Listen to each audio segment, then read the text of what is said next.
I'm talking about the true prophetic voice that you know that person hears God. Record it, listen to it, write it down. Why? Because Satan's going to come and try to twist it. You need that clear word all the way back to Habakkuk, where he says, write out the prophecy, write what you see and make it plain so that the reader can run with it. We need to learn to do that more and more and more and more and more. I got a lot of good stuff here, but anyways, questioning what God has said has been a tactic of the enemy all the way since the beginning. Look at Genesis chapter 3. It says, the serpent was more cunning than any beast of the field, which the Lord God had made. And he said to the woman, now this is Satan in the form of the serpent.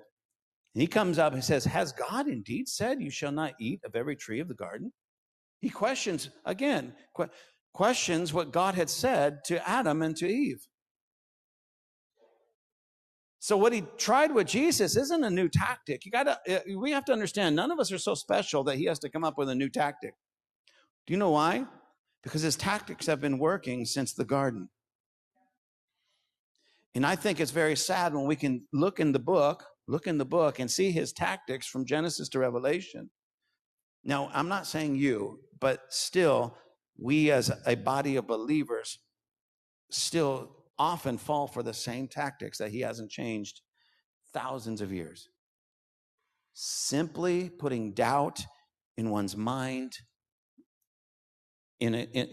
coming against or doubt, bringing a word of doubt to what the Father has said.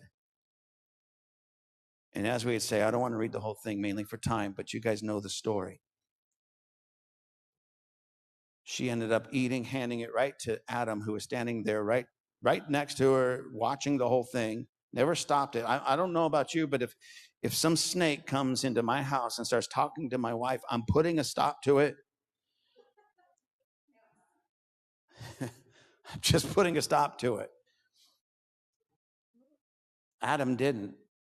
And you and I, since that time, have been paying the price for somebody else's sin.